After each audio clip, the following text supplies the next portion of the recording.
You've loosened gun laws in your state, and you hold an A rating for the NRA. Look, if the argument is Because if we there's no just have ban. more gun bans and more gun laws, Chicago would be the safest place in the country. The guns that are used in Chicago are coming from states that have looser gun laws. So look, so the Democrats had the House, the Senate, and the presidency for 2 years. They did nothing. I have the safest state in the country.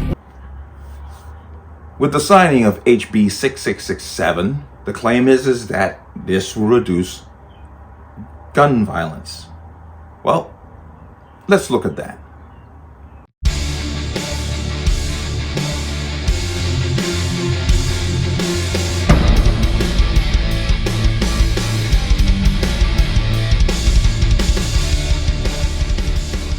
Welcome to another installment of the Connecticut Gun Bench. Today's video is brought to you by P.A.N. Firearms, LLC. P.A.N. Firearms for your NRA certification and multifaceted gun training. You can reach us at 203-300-6343 or use our website at www.panfirearmsllc.com. As always, there's going to be a link in the description box. And if you like my channel, like my content, you can support me with a link in the description box. I appreciate the new people who have just come on board. Thank you, thank you. Without you, this would not be possible. But let's talk about this. Now, this whole initiative, especially, because Lamont's basically having a dick measuring contest with the rest of the leftist states to prove who can be the most authoritarian when it comes to the Bill of Rights, signed off on 6667, the House bill, claiming this is going to make our communities safer. Yet, as the media reports, obviously, that's not quite true. I had two stories I want to talk about to show you the failure of gun control.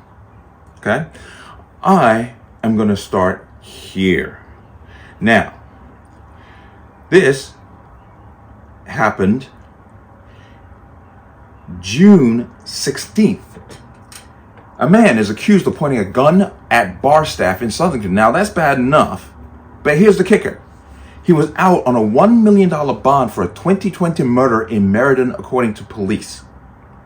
He is basically a felon to start with, but would have no access to a gun, but managed to have a gun to point it at people at a bar in Southington. Let's briefly read about this.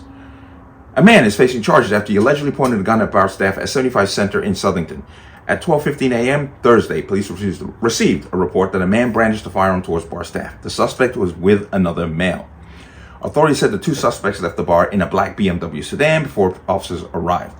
Officers found the suspect on Bristol Street and tried to conduct a traffic stop. Quote, the suspect's vehicle refused to stop. Officers deployed stop sticks, causing damage to a tire. However, the vehicle continued and fled southbound towards Plantsville Center, evading police, Southern police said. Witnesses at 75 Center told police there was a brief argument between staff and two suspects. One of the men then grabbed a black handgun from his waistband and pointed it at two bar staff members, police said. Quote, the two males then immediately left the bar and fled in a vehicle, said police. Southington police identified the man who pointed the gun as Brandon Anthony Ramos, 24, of West Haven. Police were able to secure a search warrant for both Ramos's vehicle and residence, along with an arrest warrant, Southington police said. Now,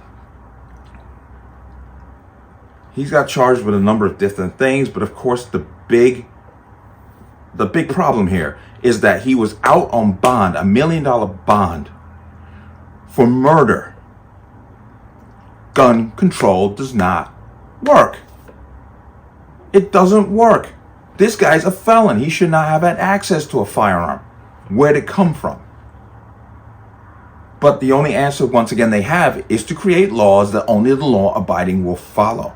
But let's continue. Once again, Connecticut man. Man found asleep with stolen gun in vehicle at Milford's Wendy's. A man faces a number of charges after police said he was found asleep with a stolen gun in a vehicle at a Wendy's in Milford. Police in Milford charged 40-year-old Joseph Kennyhertz of Bridgeport with theft of a firearm, criminal possession of a firearm, carrying a pistol without a permit, and weapons in a motor vehicle.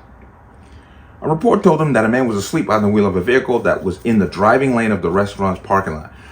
When an officer approached the vehicle, he observed a male asleep in the vehicle and a firearm on the seat next to him, Milford police said in a news release. The officer immediately secured the firearm. The driver awoke and was ordered to park the vehicle. Police identified the man as Kenny Hertz. Kenny Hertz told them that he was tired after being awake for a long time and that he was getting something to eat. He wanted to return to a Motel 6 where he had been staying. The firearm, a Springfield XD-45 caliber, was confirmed to be stolen from East Hartford on March 14, 2021. Police said bullets were also found in the vehicle. Police noted that Kenny Hertz is a convicted felon, which means once again, he did not procure the firearm through legal means.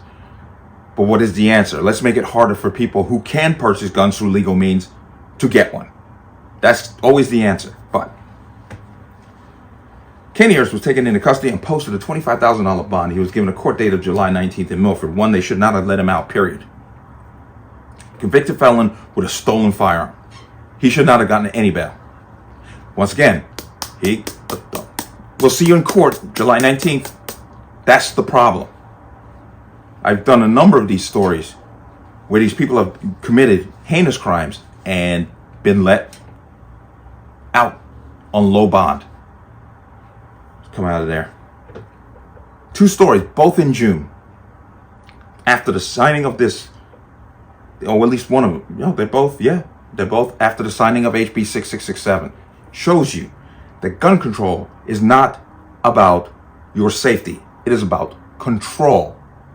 Because the laws that they make are only made for those who will follow them, which is average Joe citizen, is not for the criminals. I said it in the last video. You'll probably hear me say it again, and I will say it again and again. They need this violence and chaos to happen because they can justify passing gun control on emotional fodder than the actual logic and facts. There it is. But let me know what you think. As always, you can leave your comments in the comment section below. And as always, any statements of violence or statements that lead to violence will be removed. Please like, share, comment, subscribe. Don't forget to hit that notification bell so you're notified the next time a video goes live. I will see you on the next one. Peace.